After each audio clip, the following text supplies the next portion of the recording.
Shut up and sit down.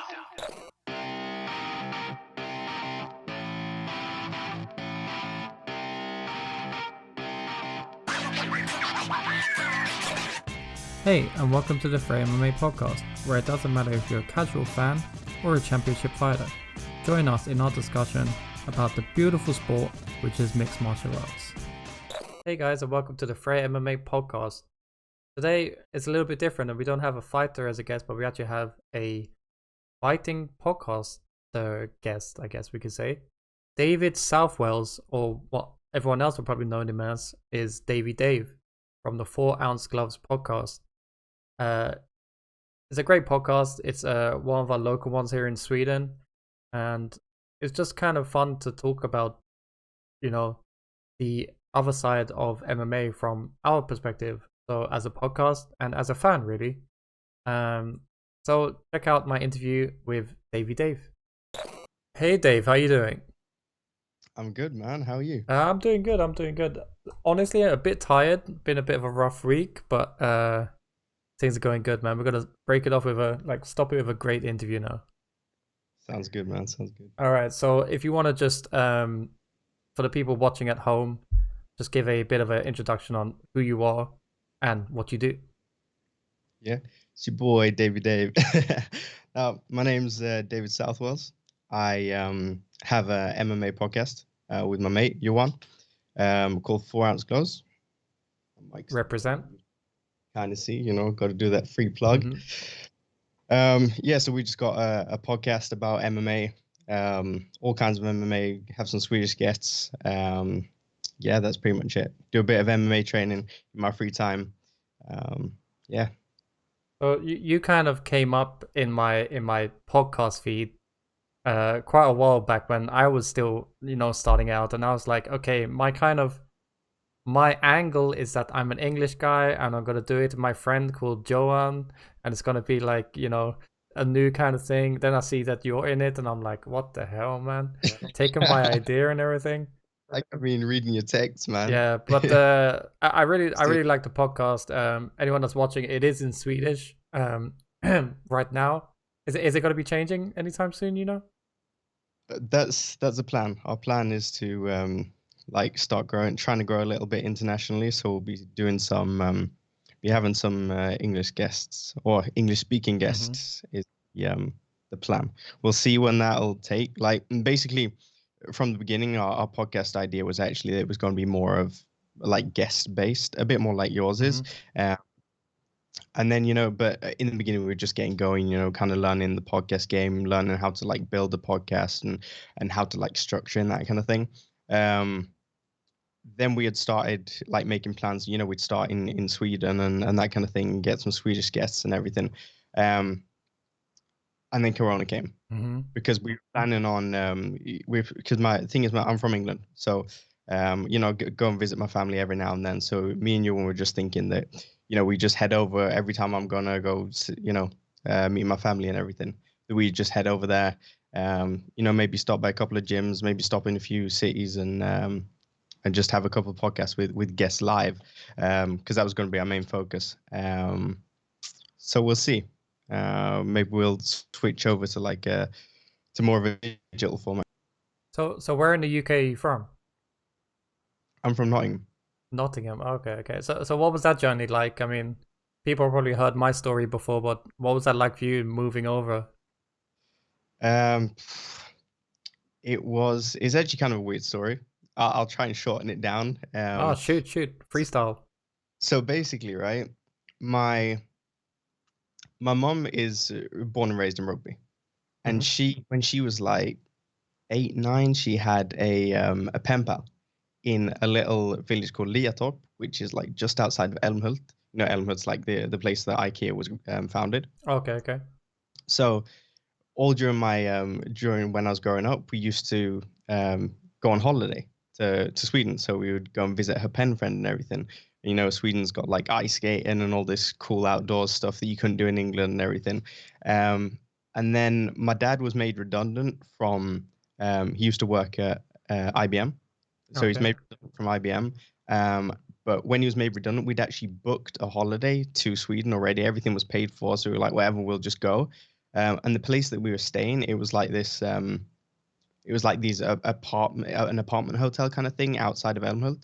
And it turns out one of the guys that lived in one of these like apartment hotel thingies was actually staying there long term, and he was the boss over the comparable IT part of IKEA's business. That is basically what my dad was working with at IBM.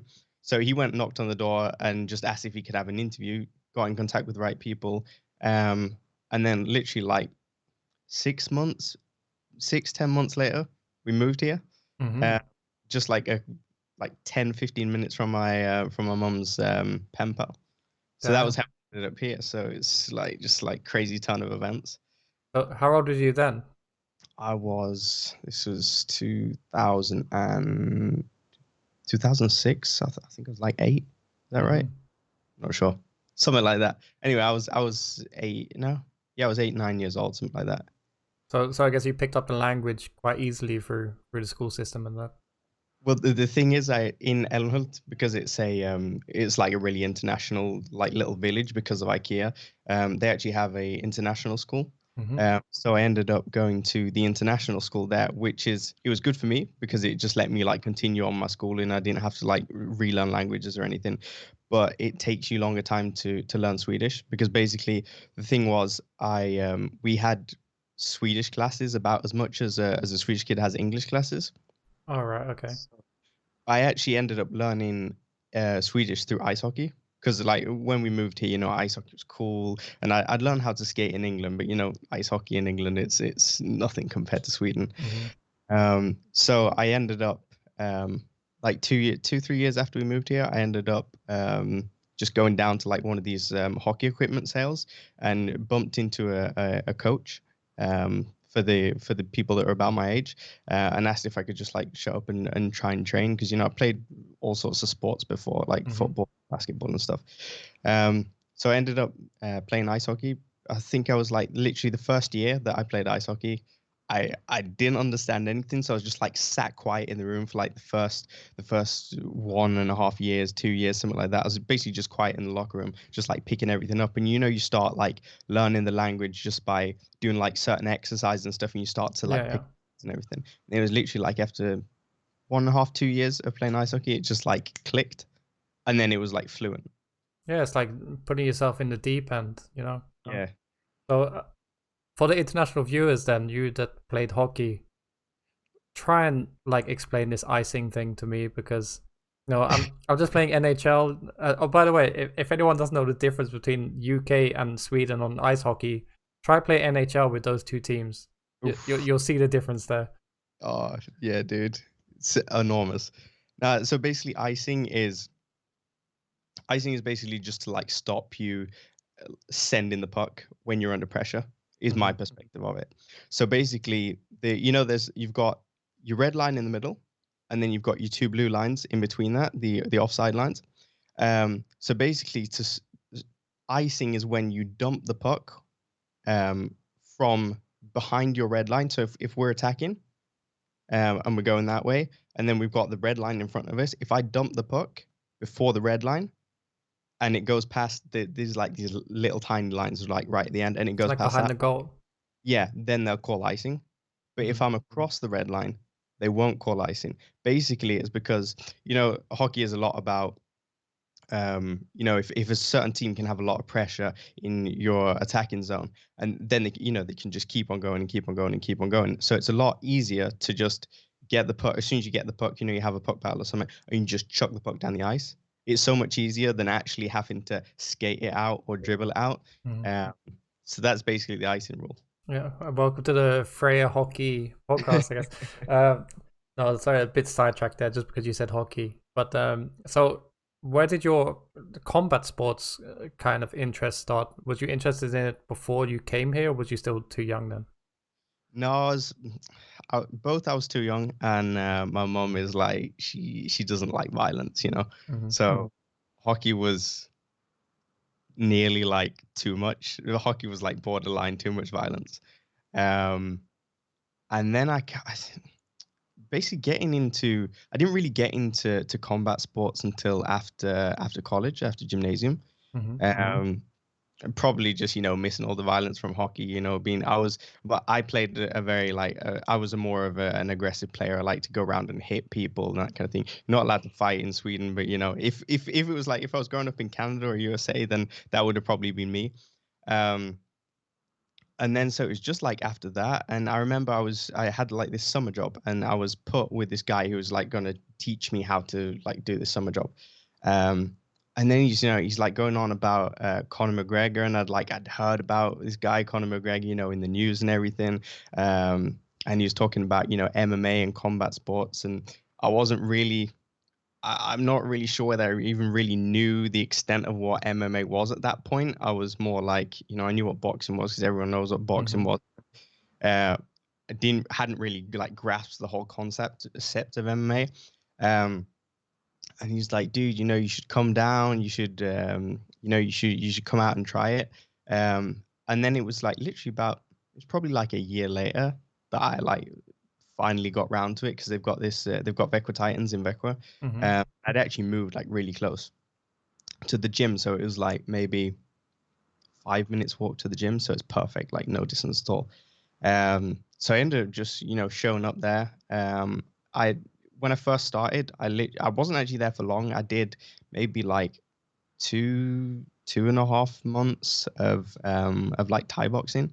Then it was actually me and my girlfriend were both doing Thai boxing because she like got into it and thought it was fun. And the funny thing is, right, the reason that I stopped, it sounds like now when I think of it, it's like such an unnecessary reason for stopping. But basically what happened was, like MMA gyms, you'll get like, is it in Swedish or in English, is it like chicken pox? Not chicken, but measles. Is it measles or chicken pox that usually get spread around gyms? Well, chicken pox is quite easy to spread if you haven't had it, but maybe it's measles that you're talking about. Yeah, one of the two. So basically, the Vecchia Titans have had like a really good record of like not having this apparently. Like never had issues with it. And then literally, so I started. I'd been there for like a month and a half, 2 months, something like that. And then they made a post in the Facebook group and like, oh well, basically, so this is going around at the club. We've got to make sure everything's clean. I know like we were pretty nasty. When we used to play hockey. Our stuff didn't get washed that often, and the locker room smelled like shit. But that just like the whole like germs thingy, just like it made you like But I guess it's different as well with hockey. That's not really that much contact in context, compared to somewhere where you're rubbing up to someone. We get up to stuff in the change rooms. Yeah, no. So in the end, so then I was like, okay, well, I'll just wait a bit until this is like all over and they give the all clear. And then it was like, since I was new, I'd missed quite a bit. So in the end, like I think I showed up to one more practice, and then I didn't end up going anymore. And then it was like, what was it, like maybe 2 years later? You're one that I have the podcast with. He'd been out traveling, and I've been taught ever since because he went traveling for like a year, so he went to Australia, India, all sorts of countries.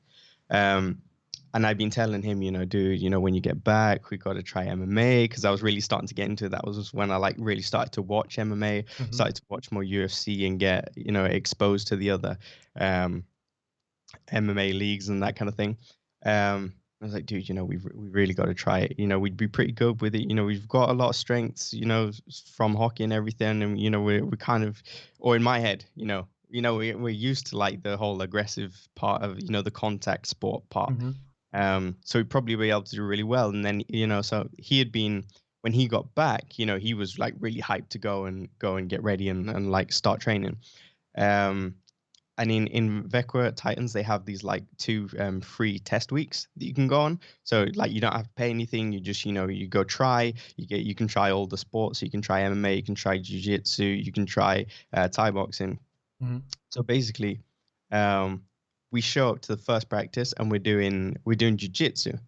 And at that point, like the time before, I'd just done Thai boxing, so I knew nothing about jiu-jitsu. So me, Yuan, we show up. We do some exercises, we're like learning like basic arm bars and that kind of thing. It was going horrible, but that's what it's like when you're a beginner. And then they're like, okay, let's roll, we're going to spar. And I was like, oh, dude, sick. We can finally get to try it out. Honestly, no idea what I was doing, but I was just like, I didn't really know I didn't have any wrestling, so I didn't like really know how to go for a takedown. We started from the feet, which probably shouldn't have done since it was like my first time. So I just like tried to pull guard because I'd like kind of seen a bit of it. And when I pull guard, I get in like a really awkward position and managed to like sprain my foot really, really badly. Literally, I had like this sprain. I could feel it like 8 months after the sprain. Damn. So basically, Yuan started training that term because the terms are split into 6 months. So Yuan started training MMA, or he was training everything, MMA, Thai boxing, jiu-jitsu, and I was still out with my sprain because I could literally feel the sprain all the way up to my knee. So like just walking, running, all that kind of stuff. So it like took a while before it like got better. And then I started training. So 6 months after Yuan started training and I started training. Then after we've been training, I think we've been training for like maybe just over half a year. Then we were talking about, like MMA is fun, and it would be cool if we could do something more than just, MMA, be able to do some outside. And I'd had like interest of podcasting before because I had, when I was at school, we had, Ufc, like young entrepreneurship. Okay, yeah.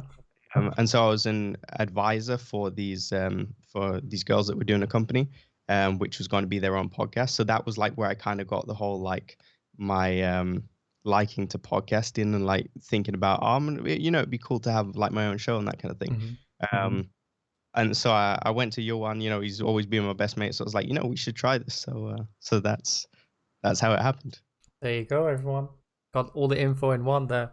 I get what you mean. I mean, when I started, I was just like, there's something missing in the Scandinavian MMA scene, and that was like the broad horizon of getting it out to a European or like an English-speaking audience that wasn't really happening. So that's how I kind of put it up. But it sounds like a great story. I mean, contributing to MMA in your own way. Yeah. No, it's a lot of fun as well. Being able to talk shit with your friends and really, talk about something that you enjoy, and it gets you up, especially with, if you just like, if you don't really do anything like this, it's easy to be like, well, I'll skip watching this card and I'll skip watching this card. But, this makes you like, you'll stay up, the extra time to, watch a card that you think will be good, that'll have some exciting fights and that kind of thing. And I think you learn a lot as well. So any Americans are wondering why like our eyes are red and stuff like that? Because we live in Europe and we're watching UFC cards. Like we're staying up in the night and we're dedicated. Yeah, dude. Yeah. They got to change it. We got. That's why like the European MMA scene. That's why I'm interested in it so much, because it's on our time. Like I get to put in the amount of kind of focus that I feel like it should be, rather than staying up until 4 or 5 o'clock in the morning and then being like, oh, okay, now it's the main event. Shit, I need to like have an espresso or something. Yeah. Yeah, I'm always so wrecked, after staying up, especially with like the big cards. You don't want to miss a fight. And then, you'll be up all night and then it'll be like, oh shit, man, 8 o'clock in the morning and your friends are like just leaving your apartment. It's like. But so like, during these last couple of years with the corona and stuff, how's that been for you as just personally yourself and also the MMA world and the podcast and things like that? For me, it's been all right. Like if I look like at my own, like at work and everything, that's not been an issue because I work, I can work digitally. So that's no issue. The main thing has been MMA though. Our club has been really responsible in not like trying to overstep any boundaries and not trying to, let us all train and everything because they don't want to make it worse. And I mean that's both positive and negative. Like I kind of have the view that most of us that are there, that really want to train are quite young, so it probably won't affect us. I know there are a few cases where people have been affected really badly, even though they're young. Just look like Khamzat Chimaev or like a Cody Garbrandt. People that are in like supreme shape and they get it really badly. But then again, it's kind of hard when you see a lot of the other gyms, open, even if they're like smaller groups or they do certain things, you can actually go and train. Because like now with the gym being closed, I mean, we've had the gym's been closed like twice. The first time it was for a couple of months, and now it's been closed for a couple of months. So we're getting close to like a full year of like missing MMA training. And for me, I guess it's not that big an issue because I do it more as a hobby. I would like to compete just to be able to, to have been able to make the walk, to be able to have experience, being in the cage, reference it kind of thing. Yeah, exactly. And I think it would help, especially like podcasts and everything. It would help just to have been there. Your one is a little bit more ambitious. He would really like to make it a career. So for him, it's like a lot bigger of an issue because it's like, especially when you're in the beginning, your first 3 years is so important, and missing like together a whole year, and it not to be because of an injury. And then you've got other gyms in other places where people are just getting better all the time. Even though we're young, we're still not getting any younger. And if you want to make something of yourself in the MMA world, you've got to be going. But that's where you can get a bit of inspiration from your hometown, or not hometown, but home country guys. I mean, Airman's Magic, that was on our show, he told me that he didn't throw a punch in a gym until he was 30 years old. Damn. And then now he's undefeated and a pro heavyweight MMA fighter. I mean, that's crazy. Yeah, it's those kind of stories. So you're thinking to compete a bit. Did who was it? Was it damn, I forgot. Cub Swanson. Is it because of Cub Swanson's comments? Did you see that thing? No. So he was saying that all MMA journalists should have at least 3 MMA fights before they become MMA journalists. Really? Yeah. And all the MMA journalists were kind of like, I don't think so. I mean, John Morgan is in like Harold and everything, and I think Ariel Hawani could it would be fun to kind of watch him do it. Do you think that something like that should also be brought in? Like, would it make you a better MMA journalist for competing in it? I think so, because I think it's easy to ask questions to fighters, and it's easy to ask follow-up questions about how they were feeling in certain moments, what it was like in that situation. But I think it would help a lot, especially to be able to explain to the people that are listening, if you've got a podcast or if it's YouTube, the people, your viewers and that kind of thing, to be able to, I think you can explain things and you can ask better questions. If you've lived it, if you even if it's just like amateur fights, I mean, even if you've just done like some Thai boxing and that kind of thing, you'll be, I think you'd probably be in a better position than if you've never done anything, especially if you've done MMA. Because I mean, Thai boxing, especially in Sweden, you get like quite a soft start. You get like, you're not allowed to hit each other as hard as you'd like. You've got headgear, you've got your chest guard and everything. So then you've got a lot of padding. But MMA, they throw you right into the fire. I mean, I know you've got bigger gloves and you've got leg pads, but you can still get knocked the fuck out, the second you step in there. And that could be like your literal first experience. And you can do that after a couple of months if your coach thinks you're in good enough shape to get in there, I see it as well as kind of a double-edged sword, because like you're saying, it would be great to be able to have something to kind of talk off of the experience as well. But the average Joe that may be watching your podcast or your interview with someone, as a fighter, you might not think about what like fans would think. Yeah. You know what I mean? So like, coming from the mindset of the average Joe that's sitting on the sofa, maybe not the ones that are like telling well-trained, dedicated fighters that they'll do something different kind of thing, but the ones that are like actually interested of how things work. I mean, if a fighter is talking with a fighter, they already know that kind of thing, so it wouldn't really be brought up. Yeah, I do definitely see that perspective. You can get kind of, As soon as it's a bit like if you're talking to anyone about something that you know really well. Like if I was to talk to you, like now I don't know your full background, but I'm guessing that I have more experience with hockey than you do. So like if I go and like start talking about hockey with you and explaining all sorts of things, you'll probably be able to, if you were to start a hockey podcast, you'd probably be able to explain better to the fans, like the things that they're wondering than maybe I could, because like if I was going to try and teach you to skate, I literally don't know how I would teach you to skate because everything comes so naturally. So if we're talking, there's going to be a lot of things that are going to be missed.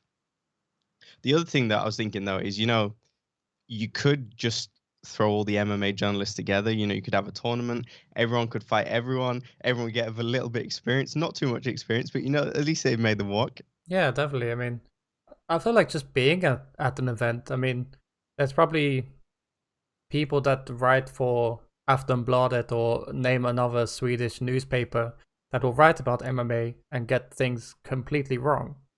So Yeah. at least with people like me and the other MMA journalists and yourself, the interest is there, if not anything else, kind of thing. So it's like everything else, I guess, is a bonus. Yeah, I think like the worst thing for me is you'll, especially when it's like Aftonbladet or Expressen, these big newspapers, and then you'll you'll start reading an article and you'll see like basic facts like are so wrong. Like it would have taken me 5 minutes to fact check that. Like you don't need to be an expert. You just like need to done like a little bit of due diligence. And especially when it's like big fights as well, I get if you get a name wrong and it's like the undercard, or if you get someone's record wrong and it's the undercard, or if you get their background wrong and it's the undercard. But if we're talking about like world champions or like co-main events and everything, and you've got name spelt wrong, you don't know where they come from, you don't know what record they've got. Talking about like Kamaru Usman with a karate background, like what you want. The worst thing right now is, I guess, if you search MMA memes, these guys will probably come up, and that's the people on ESPN. I mean, what's his name? Stephen A. Smith and the other guys. Don't even get me started, man. Saying that, who has Cowboy Cerrone faced in his life is like, what? Are you serious? Nobody disses the cowboy like that, kind of thing. It's like Cowboy of all people. Like his record is ridiculous. The amount of fights he's had is ridiculous. Being like, who's he fought? Like, what do you mean, who's he fought? Yeah, he's fought everyone. Yeah. So it's like, and then there's one clip where he's talking about Nate Diaz and Conor McGregor sumo wrestling or something like that. I'm like, what? And then there was the whole thing with his video, where he was like showing his boxing skills. And I still don't know whether it was like, was he like just like trolling us and it was like a super troll and like no, it just went over everyone's head, or was that serious? Because that was like, I mean, even I don't know who the guy was holding pads, but he found pads. You should have like some basic knowledge of just like throwing basic punches. He didn't have to throw them well, but he could have just like thrown a normal 1-2 or a 3 or something like that. Just like basic stuff. Yeah. And I don't know what the whole like uppercut to the knee or whatever that was. It was just like, dude. So Stephen A. Smith, if you're watching, go to an MMA gym and try it out. Because that midget to normal sized man combo that you're working on, that ain't gonna cut it, man. Dude, I would just love to see, Cowboy just gives, Stephen A. Smith a lesson, just like, just like showing him some like MMA drills and stuff, or just let them roll, man. They could do like a 5-minute roll. Stephen A. Smith would never speak about MMA for the rest of his life. Are you interested in grappling competitions as well? Yeah, the thing is, when I started MMA, I was more into grappling. And then it was just like, I started getting a bit more into Thai boxing, and then there was a while where I like just didn't show up to grappling because I did some BJJ, but I didn't really do like no-gi or anything. And then I started getting a bit more into MMA, and then my grappling has started, like my liking to grappling is like starting to come back. But I could definitely see myself competing. But I do have like a really bad habit of just like, I have one submission. That's it. I have one submission, and it works a lot of the time, but it kind of like stopped me from. The thing is, my mentality when I'm like rolling, it's I know it should be to learn. And I think about that, every time I step on the mat, I'm like, okay, today, David, you're just going to go out. You're going to go out and you're just going to learn. And everything that we go through, all the drills we're going to go through, if we're doing arm bars, triangles, whatever, that's what I'm going to be focused on trying to submit. And then we start rolling and it's like, I could go for it here. So are you going to let the secret out and tell us your finishing move? Yeah. So basically my favorite move, right, is the Ezekiel Choke. Mm-hmm. Literally I think it was actually, you want to just like show me some YouTube video of it. I was like, it's pretty simple. And then it ended up going from like just a thing that I like tested one because this was like early me doing BJJ. Mm-hmm. And I started to be able to tap like a couple of the white belts with stripes and everything. That was like completely new. So I was like, it gave my ego a big boost because when you start BJJ, your ego's in the gutter because it's like it's think stretched you can out. fight. Yeah, dude, you think you can fight when like me playing hockey. I'm like, I could probably fight. It's that typical non-fighter mentality, or like not, when you've never done any like training or anything, or you're not like in the combat sports world where you're like, shit went down, man. Shit went down. I would fuck somebody up. Defo. And then you turn up to an MMA gym and it's like, oh shit. And just like basic rolling, and you could be rolling with someone that's done it for 6 months. You're like, how did I end up here? Like, what choking me with? It's like insane. So Ezekiel Choke ended up being my go-to with everything. And that's like kind of my issue, because I'm good at it, but that'll be what I'll go for like 95% of the time. But I mean, so it works. I mean, Alexei Olenek, everyone knows that he's gonna do it, but he still gets it done. As the thing, it's so sneaky. You can really, you can catch people you don't think you can catch in it. You really can.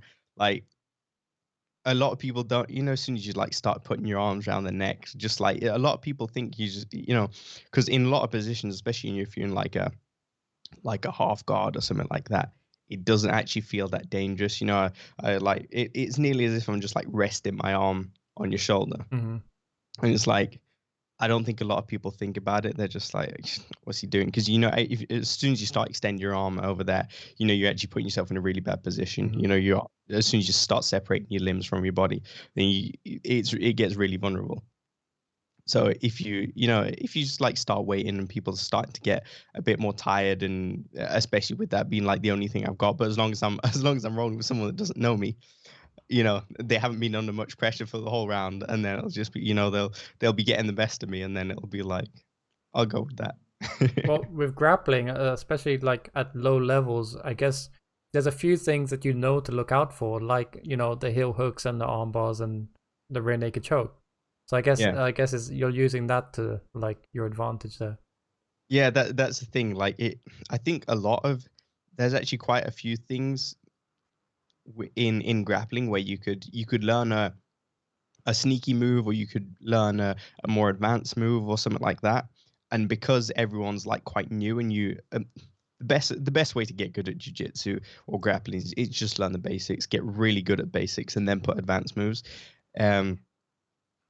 Or you could get a few like good advanced moves and everything, or like sneaky moves, and I think you'll get a lot of people, and especially training, and if you're doing like low level grappling tournaments, I'm pretty sure you could probably win some stuff just with like your fundamentals might not be great, but you can a few sneaky moves, and people will get caught in it just because they don't have the knowledge of it.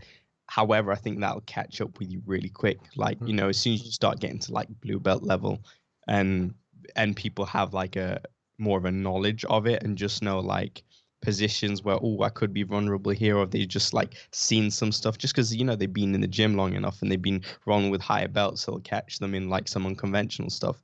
Then I think it catches up with you quite quickly. Mm-hmm.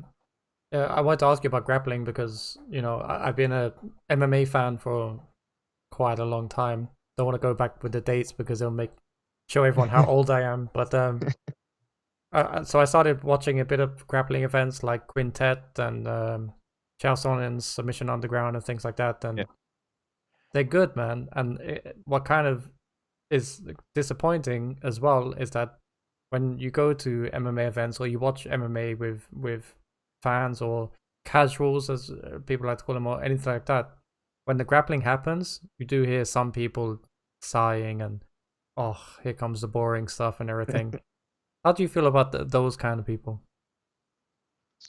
In my opinion, maybe they should just like start giving kickboxing some love. I mean, like, I honestly have never really understood that, because it's like, if you just want to see people stand and bang, watch kickboxing or watch Thai boxing. I mean, you've got like Glory and stuff like that have, they've had trouble through the years, not having the ratings and that kind of thing. Give them some love instead, watching UFC and complaining every time someone's going to get taken down. Because like the level of striking, that like the high level of striking, a lot of these like promotions, and a lot of it's really easy to get a hold of as well. Like, dude, if you've got UFC Fight Pass, you can watch so much kickboxing, and you've got like One FC, and their app is free, and you can watch all of their stuff. You can see like an insane amount of just like kickboxing and that kind of thing. So I've never really understood it. I can like I can kind of see, if you have a Kamaru Usman style fighter who does a lot of, just like sitting on people and wearing them out, he's all credit to him. He's an insane fighter, and to be able to just hold people down at that level it's like kind of mind blowing. Yeah. I can get, if you don't know what you're watching, then you can really you can find that boring. And I was kind of like that when I first like started getting into MMA.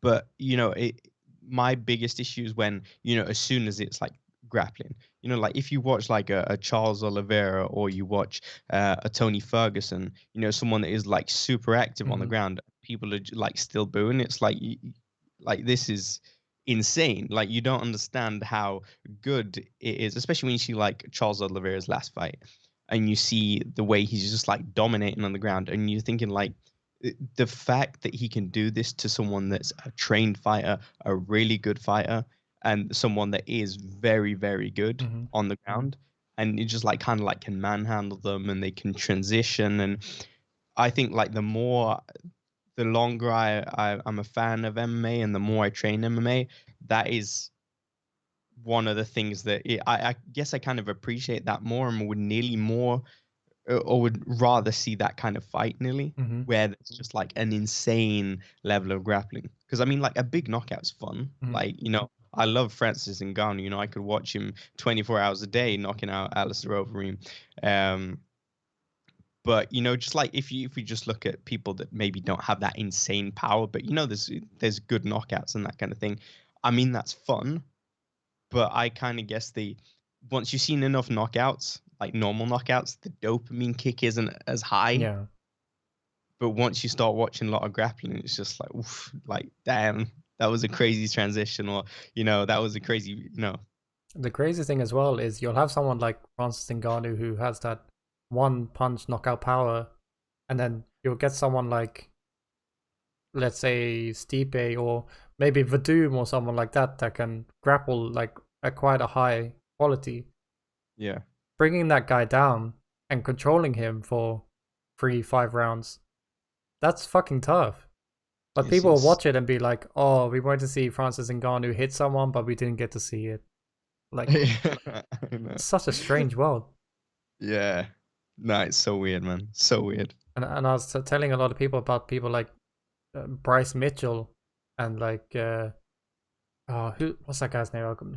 The Wizard, Ryan Hall. Yeah. Like, we watched the Ryan Hall fight with BJ Penn, and everyone, oh, I'm disappointed it was done so quick. I was like, did you not see that? Like, yeah, it's a bit weird. But we'll talk a bit about your podcast then. Where can people find you? You can find us everywhere. Anywhere podcasts are, basically. Anywhere you can find to listen to a podcast, will be there. So Apple Podcasts, Spotify, all the other like smaller places. We're not on YouTube yet, so we'll see. Maybe we'll start posting our things to YouTube. Yeah, so you can pretty much find us everywhere. Yeah. So you do things with like a home studio, or like you do things in person, right? When there's guests. Yeah, exactly. So if it's more than me and you one, then like we took a trip down to Malmö, and we had a couple of people from Redline. We had Paniki Ansad. Um, but it's nice, just like to get to meet the fighters face to face. It's fun and like really get to like kind of get to know them a bit, Do you go to a lot of MMA events? when we can, when Yeah. Corona's around. But that's it's a lot of fun to go to MMA events. Um, so we were at UFC Copenhagen when they were there. That was a lot of fun. We've been to Wolf Fight Promotion. Then the plan was to go to the other ones, but that was like kind of when our podcast was like, that was when we were planning on taking the next step. Corona came and like stopped us from being able to travel, and now there's a lot of, not everyone can just show up at an MMA event now. Yeah. All the restrictions and everything. So you've been to MMA events as fans, but not as a podcast yet. No, not yet. All But right. that'd be a lot of fun. Yeah, looking forward to it in the future, man. Yeah, dude, it'd be sick. So, who has been some of your favorite guests that you've had on the show?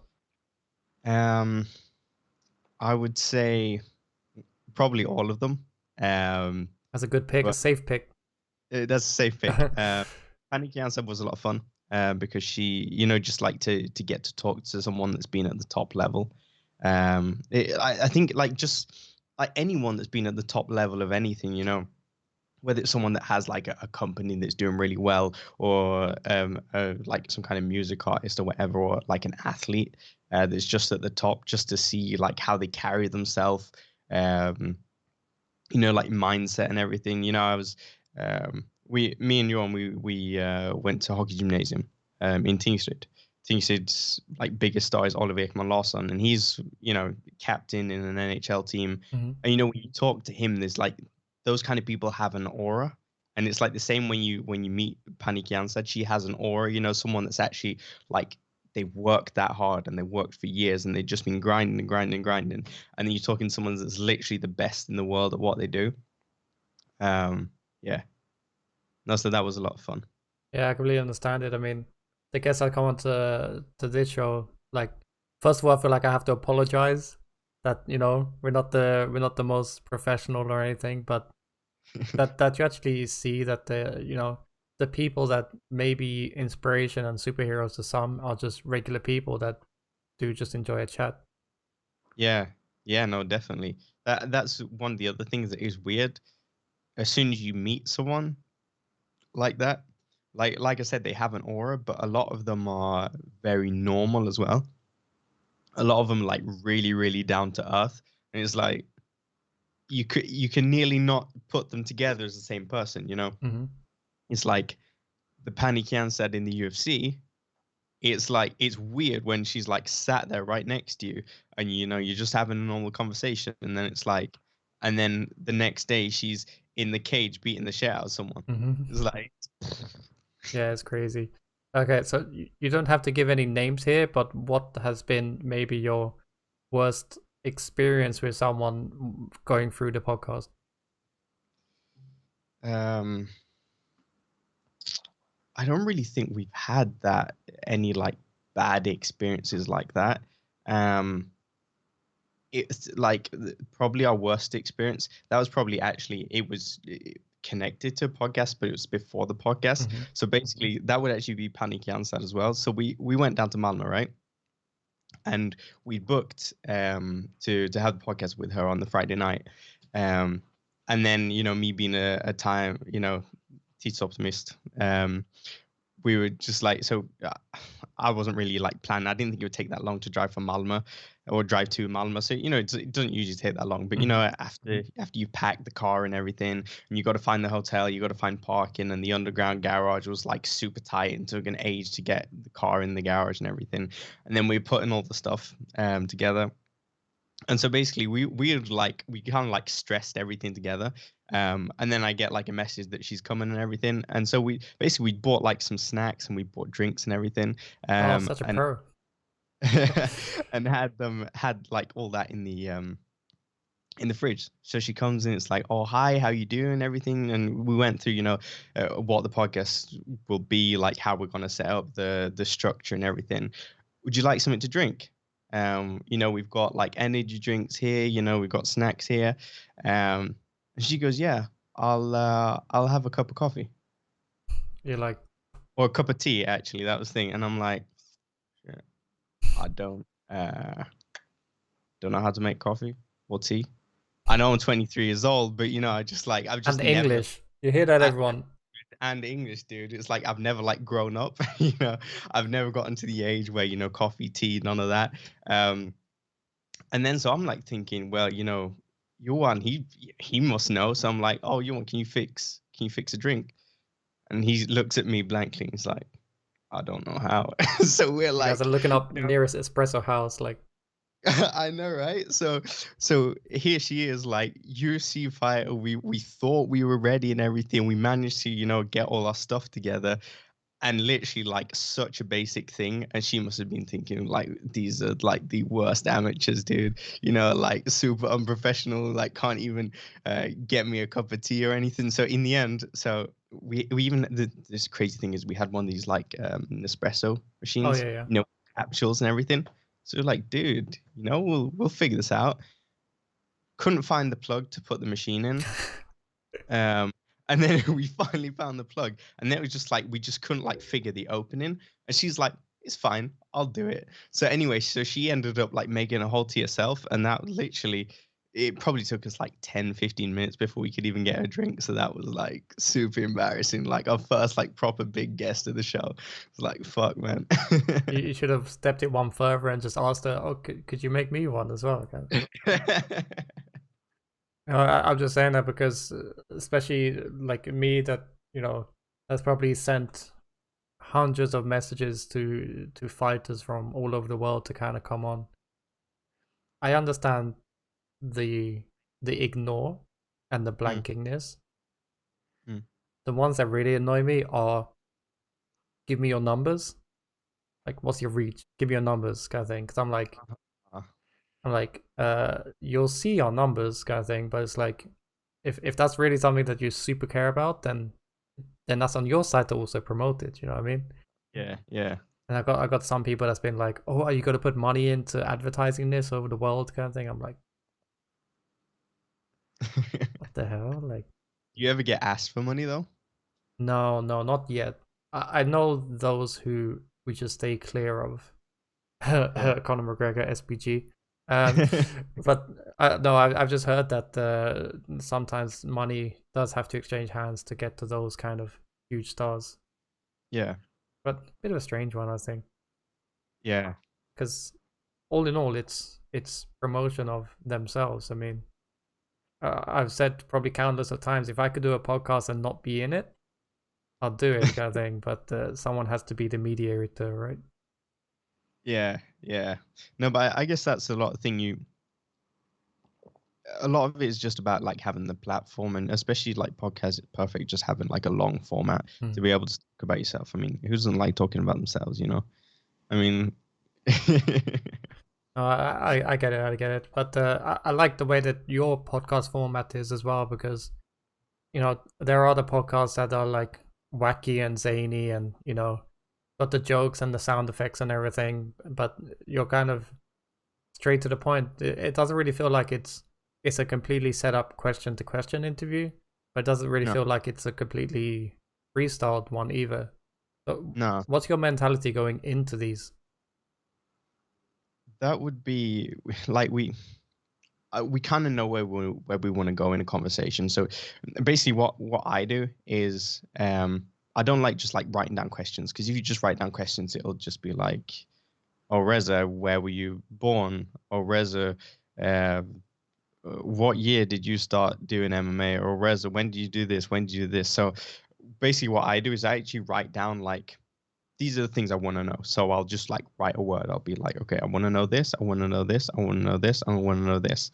And it doesn't really matter to me as much how I get there. It'll just be, as long as like when we've completed the conversation, we've like gone over those points, and that'll be, and it'll always be things that I personally want to know, because I try to look at it at the out of the point of view of a fan. That, you know, what would I want to know about this fighter if I got to ask them a question, instead of being like, you know, just like asking these basic questions like, well, how do you feel before fight camp? How do you feel during fight camp? You know, people don't actually care about it. Like, if we're going to be completely honest, like, how do you feel during fight camp? Well, I felt shitty because I was cutting weight, and, you know, I was, you know, training hard as shit, and, you know, I've got nerves because the fight's coming up, or I've got an injury, you know, that kind of thing. Yeah, I guess there's a bit of jokes going around the MMA community of, you know, at a press conference, the first person to say, "So you won the fight, how do you feel?" And all the rest are like, "Oh, damn, they took my question, man." Like, Yeah. yeah, it's just a funny one like that. That's one thing I noticed, though. If you look at like the Schmo is the one guy that really sticks out for me, because I know he has like his kind of like wacky persona and everything, but he does actually ask like questions that is like, actually, you know, I'll watch the Smoke because I know he asks cool questions. It might not be anything that's like super related, as you know, but I think a lot of, especially like when you get to the highest level of like MMA or like sports journalism, a lot of it is the same. Even if you watch like basketball, how was the game? Game was good, we won. How was the game? Game was shit, we lost. How do you feel? Well, I got injured. So it's like, you know, we know that, we saw that. And I get that they kind of like have to ask the question so that you can, like, in the article that you write, you can have a quote. But at the same time, I'd rather have a room full of the schmo, just like asking like crazy questions. Yeah. Yeah, definitely. I mean, I remember seeing a lot of press conferences and there being very strange questions, especially when it's biased towards one fighter as well. It gets a bit of a weird one for me. Yeah. So segueing into our next question, because you just said about the schmo, apart from us, what other podcasts do you watch? Yeah, that was a little plug for us there as well. Exactly. Well, of course, you know, Freja MMA podcast. Definitely listen to that Thank you. when you're dropping episodes. I listen to, since I'm English, I listen to a lot of like English stuff. You know, of course, yeah, Joe Rogan Experience. You got to listen to that. If you're not listening to that and you're doing something wrong in your life, Let me you know, just write that down. What was it? Joe who? Joe, that guy Joe Rogan. I don't know if you've seen him on on the UFC. Oh, the Fear Factor guy. Oh, okay. Yeah, the Fear Factor guy. That's it. I like to listen to Brendan Schaub, Below the Belt. I think he does some good food truck diaries and everything. What else do I watch? I'm like, I like Ariel Helwani. I'm just like not the biggest fan of, like, I'll listen to it if there's someone like funny that's going to be on, like if Darren Till's going to be on. But a lot of the time I think it can just be like it's a good show. I mean, and there's like a bunch of context. I'm not hating on Ariel, but I can kind of, you know, he has a lot of guests, so I can see myself like I'll just like go through the podcast and I'll listen to the people that I want to listen to, and then I'll just like turn it off, so it doesn't engage me in the same way as like Below the Belt or Joe Rogan's podcast does. A bit of True Geordie. I like True Geordie. He's funny. Yeah, he's decent. Anyone that doesn't Yeah, know, check out True Geordie as well. yeah, True Geordie's funny. He's a massive MMA fan as well, or like fight sports in general. Yeah, and he actually did like a really nice video about Conor McGregor like a couple of years back. That was actually like, he's like, you know, cut a bunch of stuff together and he's like narrating it and everything. That was good. But I think he has some good guests. Like even like he's had Ben Francis, you know, the founder of Gymshark, and he's had like Ninja, and he's had like Logan Paul on. So he's definitely got some good guests, and he's got a sense of humor. You know, like the whole thing. I don't know if you saw like the whole DMs thing that came out about him. No, I know that there was some sort of weird altercation between some YouTubers, and he kind of jumped in there. Yeah, no, this was actually him. So basically, he'd been like sending DMs to this girl who had gone and she'd posted it. Turns out, what you call it, that he likes like fetish sex and stuff. So he had said he'd written, what was it he'd written? He'd written something like, maybe you could just shit on my chest or something like that. Oh damn. So she's taking a screenshot of this and posted it, and it just like, dude, wildfire across the whole internet. Yeah. And he made his own. He like kind of had to. He couldn't deny it. So in the end, he ended up like doing literally a whole podcast episode where his mates were just like roasting him. They read through all the DMs and roasting him. So it's like, what a better way to, to get past something like that, like something so brutal. Like a lot of people just seem like, okay, I'm never going on the internet again. He's just like, well, I like freaky shit, man. So he must have some balls on him for that. I know, it's crazy. It's crazy. So last question on the combat sports side, shall I say? So what do you think about the whole YouTubers going into boxing and things like that? Oh, dude, this is a good question. I'm not sure how I feel about it. Like, I like it to a certain point. Like, I like KSI, Logan Paul. Like, that was sick, especially KSI. He had a few boxing fights, and then the money makes sense. I mean, they're making like insane amounts of money. If I had that kind of platform, excuse me, if I had that kind of platform, I would be doing it too. The thing I kind of have a hard time with though is like Jake. Like, I get that he likes to provoke people, and I know he does like a lot of trolling and everything, but he's like kind of like teetering on like he's on thin ice now. Yeah, definitely. Like after his most recent, what was it, after the Canelo fight the other day, he went out, called out Canelo Alvarez, and then he calls out Tommy Fury, Tyson Fury's little brother, and it's like, you're starting to get like your ego's like kind of starting to get too big, because I get from the beginning he was just calling out everyone because somebody's gonna fight him, and he got Nate, and Nate's never boxed in his life. He's small for a basketball player. Yeah, he's super athletic, but if you haven't trained boxing and you've never been hit, especially because Nate said that basically he's never sparred or anything, you're gonna get fucked up. Yeah. But like when he starts calling out like proper fighters, like Ben Askren he's a proper fighter, but that was like kind of okay because Ben Askren's striking. It was smart. It was smart. Like if you're gonna go into the world of combat sports and you want a big name, because Ben's been really big the past year, him and Masvidal, the whole thing, it was a very smart call out. And I was honestly like blown away when I saw that fight was gonna happen.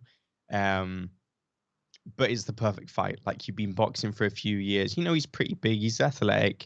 He's got power. That's the main thing. He's got power. Ben, for all, like, I get a lot of people. Like, I was listening to Joe. No, not Joe. What's his name? Chael. Chael was talking about people like really underestimating Ben and saying basically like, well, Ben Askren's been in the cage with killers. Jake Paul's not going to be able to do anything to him. Like, I get the aspect of him not being scared of Jake Paul. And you shouldn't be scared of Jake Paul because, he's a world-class fighter. But he's not been striking with these people. And the reason that he wasn't getting fucked up is because these people knew they were going to get fucked up if you got a hold of him. If Ben Askren gets a hold of you and takes you down, he's going to sit on you for the rest of the round. And you're going to lose. And, he'll tie you out. You'll get choked. Something's going to happen. But if you had thrown him in all of his fights and you'd said, okay, Ben, you're not allowed to go for a takedown. You just got to stand with them. He wouldn't have had nearly as good a record as he had. No, definitely not. But you also got to think that Ben Askren has been hit by, fighters that probably throw better punches than Jake Paul does. And still stayed standing. Definitely. Like, I do have a hard time. Like, I wouldn't say, Ben's going to get knocked out. But I definitely, I think the thing is, I can see a higher chance of Jake Paul winning in some fashion. Like decision? Whether it's, like probably a decision, than I can see Ben knocking Jake out, or even Ben like really pointing Jake out. Like, I'm guessing Ben's probably got more, like, he should have more fundamentals. we haven't really got to see much of his striking. And that's another thing, you know, when it's wrestlers, like you do have to put in perspective, like the amount of time he's been in the gym. Like if in my head, he must have been doing some striking. Like even if he's been focused on wrestling, you don't go into a cage fight without doing any striking. He's been doing it for a long time. But at the same time, was Ben so good at wrestling that it was just like, well, there's no point in me. Some people have that mindset. It's like, well, I'm so good at this. If I just focus on this 100%, then I'll just keep doing it until I lose that way. So you don't really know how good his hands are. But at the same time, he's not explosive in the same way that Jake is explosive. Like Jake's still young. He's still, you know, he can really build on that explosivity. So that's going to be a tough one. Yeah, I'm hoping he doesn't. I just hope Ben doesn't lose, man. I'm hoping for a Ben shock the world moment. I mean, I guess you can say that if you took away all of his abilities to grapple and you left him with just his two hands, which this will be the first time that we'll see happen. Yeah. Maybe we'll see something. Maybe we'll be like, wow, he's actually a really good striker. I hope so. Yeah, I think everyone does. I wouldn't put my money on it, but I hope so. Like, it just wouldn't be good if Ben lost. You know, it just wouldn't be good. Like, it would be okay if it was like a lower level fighter or something. But you know, just like, I know Ben's not a striker, but he's still prolific. You know, like he's had such a good record. Well, especially. Go on. No, go you. I was gonna say, well, the odds are stacked against Ben. I mean, the age, he's had a hip replacement, he's retired, so like. I know, like my biggest worry is like that Ben's just fucking around. Like I get that it's money, but Ben, don't fuck around.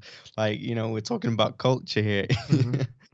It would just be, and the thing is, you would have someone like if Jake wins, like Jake's not gonna let that go. I mean, Jake's gonna go on about that for the rest of his life. I'd beat a UFC fighter. I know, right, dude? And you know, before you know it, he'll be signing contracts and he'll be showing up at UFC events. And dude, well, I hope all the YouTube fighting dulls down. I thought it was a fad when, like a little fad when it kind of started, but now with, you know, talks of Mayweather versus Logan Paul and that, and like, dude, no. that's a funny thing though, because like I you know, I have a lot of friends that don't do any combat sports, and I got this one mate, and he's like, dude, I'm gonna put 20,000 krona on Logan Paul beating Floyd, and I'll be sad. And I was like, don't do it. You know, you're literally throwing your money away. He's like, but dude, the odds are so good. He's like, there's a reason the odds are so good. He's like, put 2 crowns on it. Exactly. Maybe. You're still like throwing your money away. Like Floyd is the best boxer of all time, arguably, but still, like top 2 best, especially like technically. Logan Paul's not going to do anything. Logan Paul's going to get tired. He's not going to be able to touch him. Like, I mean, like, look at Conor. Conor had a really hard time with Floyd, and he did really well. But Conor is arguably one of the better strikers in MMA, especially having like the unorthodox style, especially like going into boxing, super unorthodox. And then you're expecting a big, heavy guy like Logan Paul to be able to touch Floyd. Like, yeah, Floyd's old, but like in boxing standards or in like combat sports standards, he's not going to touch him, man. Floyd is so quick. He's so smooth. He's been doing this forever. You know, every single punch that Logan throws, it's going to be telegraphed. And of all the people in the world that you could have like tried to box, Floyd, he's not going to get hit. So the moral of the story here is, do not bet on YouTube fighting championship or whatever the hell it's going to be called. Don't do it. I mean, like, if I was Logan Paul, I would do it. You know, I mean, don't get me wrong. Like, all hats off to Logan Paul. If Floyd wants to go make money with him, Logan's going to make a lot of money off that fight. But there's no chance he's going to win. Like, it's not going to happen. Ain't going to happen. But anyway, thank you for your time. I'll remind everyone else, everyone watching, for the 4-ounce Gloves podcast with you and Johan. If anyone's gonna be checking it out, it's in Swedish for now, but there might be news coming. Once again, where can they find you? You can find us on Apple Podcasts. You can find us on Spotify. Anywhere that podcasts are, you can find us. You can also follow us on Instagram at 4 Ounce Gloves Podcast. And one more thing, I usually say this to the fighters and all of our other guests, so I'll say it to you as well. Now will be your time to thank any friends, family, inspiring people, or sponsors. So there you go. Well, thank you for having me on the Freja MMA podcast. It's been a lot of fun. Shout out to my boy Johan. Shout out to Veco Titans and to all our guests that we've had on. It's a good ride, and hopefully we'll continue it for a long time. Yeah, I'll definitely be checking it out. So again, thank you for your time, man. Thank you.